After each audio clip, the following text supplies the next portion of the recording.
Ladies and gentlemen, the national anthems of the Republic of the Philippines and the United States of America.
the honors.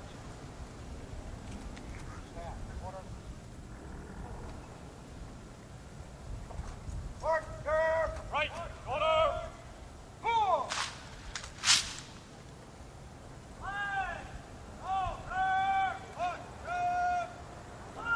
Out. Order. Halt.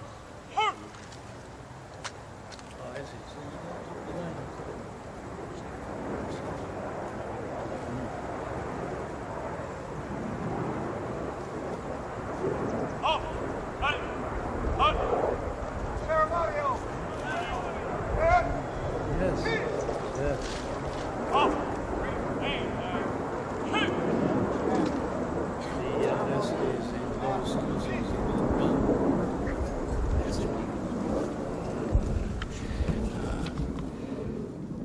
Mr. President, Mrs. Marcos, it gives me special pleasure to welcome you to the United States. Mrs. Reagan and I have been long looking forward to returning the hospitality you showed us on our 1969 visit to your country. Our two peoples enjoy a close friendship, one forged in shared history and common ideals.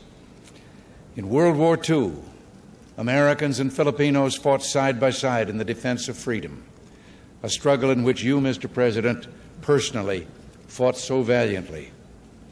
The values for which we struggled, independence, liberty, democracy, justice, equality, are engraved in our constitutions and embodied in our people's aspirations. Today, our ties remain strong, benefiting each of us over the full range of our relations. Politically, we tend to view many world issues the same general way. Yours, Mr. President, is a respected voice for reason and moderation in international forums.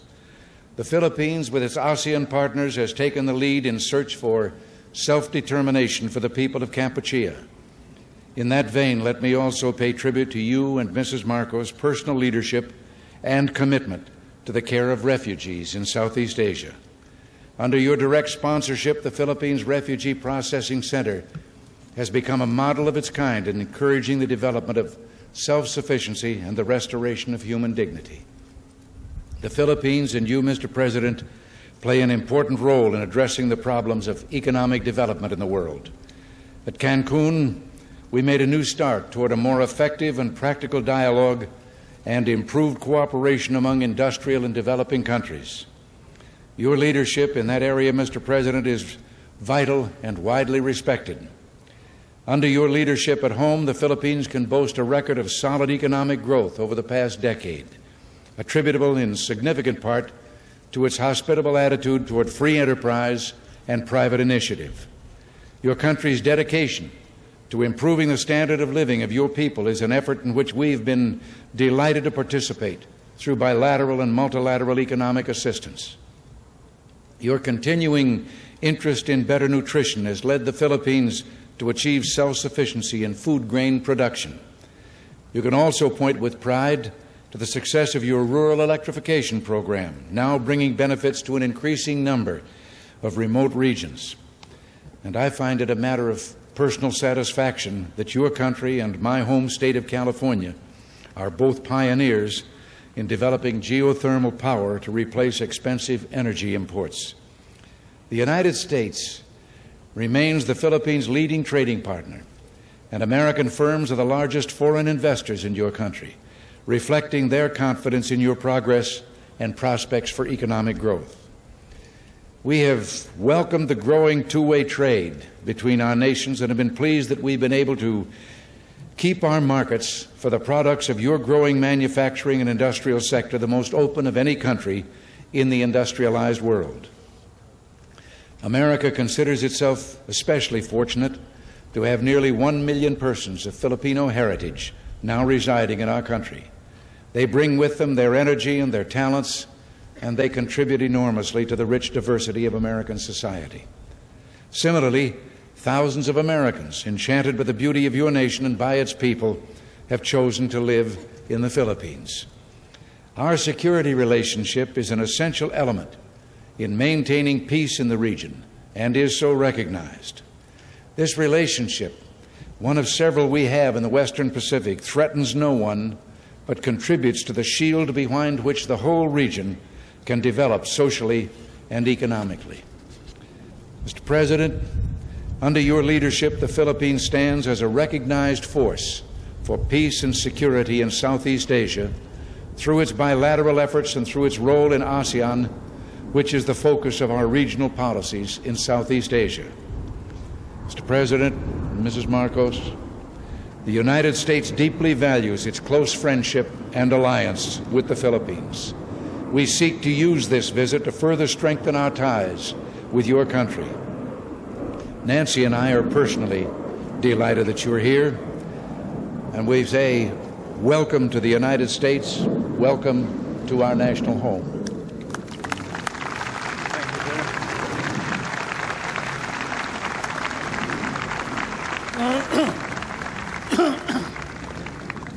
Thank you very much, President Reagan. Mrs. Reagan, members of the Cabinet, distinguished guests, my friends. On behalf of the 50 million people of the Philippines, Mrs. Marcos and I express our gratitude for your warm welcome to Washington and to the United States of America. This great and beautiful city, that is one of the few cities that was built as the capital for a great nation, is indeed, as has been written, the key to knowing the secret of America. And this house of the American people, an American frontier that never vanishes. Your beautiful city with its grand memorials, its monuments, its walks, is indeed a city that memorializes the great achievements of your people for the past 2 centuries. But more than that, it keeps offering to the enterprising and the talented, the courageous and the strong, the rewards of effort and of initiative. At the same time, as I stand here on American soil, I realize that I stand on what may be the center of the government of the United States of America, here where, as I have often stated, the future is being born. The future is being born depending upon the man who is in the White House. And the man who is in the White House today certainly is creating a new future for our world.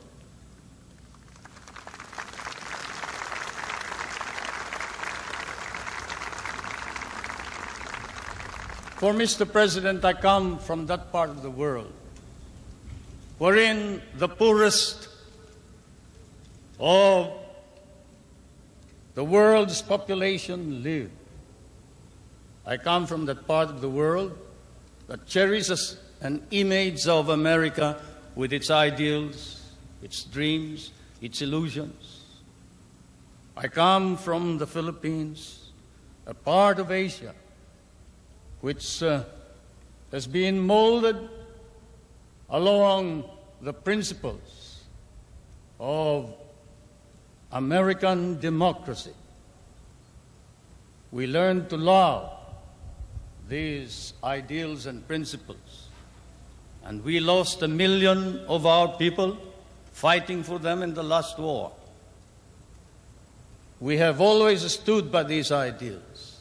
We shall continue to do so, whatever may be the cost, at the risk of our fortunes, our lives, but more important of all, our honor.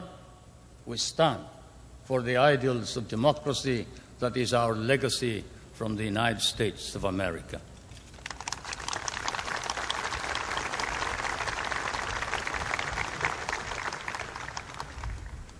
I did not come to burden you further with additional problems, Mr. President. For I know that, as I have said in many a speech before my own people and before the world, fate and destiny has decreed that the United States of America be the trustee of modern civilization against the threat of a possible second dark ages. And America cannot fail. And therefore, we, the Filipino people, come and bring to you a prayer that God and His divine providence may grant you guidance, strengthen both your heart and hand, so that that hand may be strong on the lever of power and save our humanity.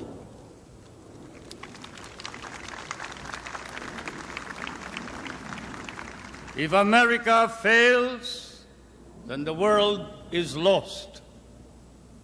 And thus, Mr. President, I can assure you that throughout all of Asia, there is nothing but a reservoir of goodwill for you, the American people, and the United States of America. Once again, may I say thank you for your warm welcome and your hospitality, which I know we will never be able to reciprocate. Thank you.